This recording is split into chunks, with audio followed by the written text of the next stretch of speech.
Hey, Dustin Tibbetts with Passport to Wall Street, and today we're going to talk about really a follow-up as to what we did yesterday as far as using volatility on individual stocks.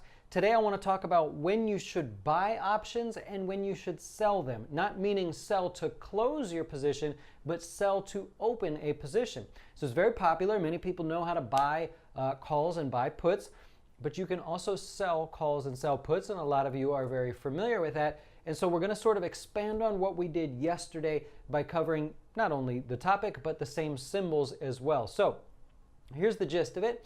We talked about how volatility as a product is also something that many people trade. However, when volatility gets expensive, people go, well, give me something else. Let me trade something else.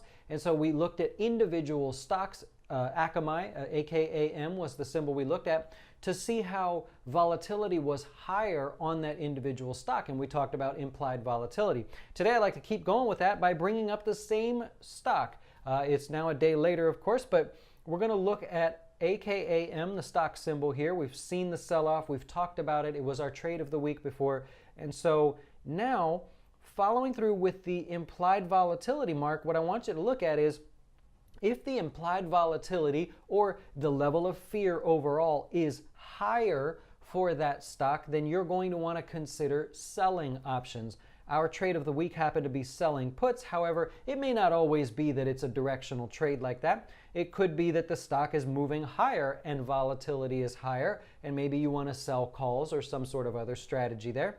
And so when volatility is higher, not only in the stock market, but on individual stocks such as this one that we're familiar with here, this is when we want to be a seller, not a buyer. The reason is, as the level of fear goes up, so does the cost of insurance, which is essentially options here. And so we don't want to pay more for something just because we want to trade it. We want to find a way to collect more as much as possible. And so the way we do it is by selling options when that volatility is higher. It also means there's going to be more premium, there's going to be more juice in there for you to collect. As a seller of options, you are collecting that premium up front.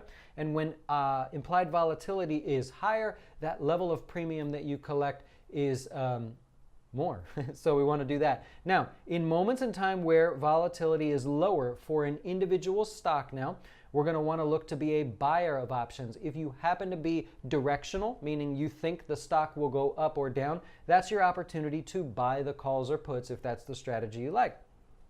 If you are looking for protection, the time to put that protection on is when this volatility is lower. And so now you have a really kind of like a cool idea of when you can look individually at stocks and play them when volatility is higher. But now you know even further when to buy and when to sell options. Oh, hopefully that helps you. So just a really quick overview on an individual stock. Take a moment, look through some of the stocks you're interested in, see where volatility is now relative to history, and see if you can make the decision between buying an option or selling the options.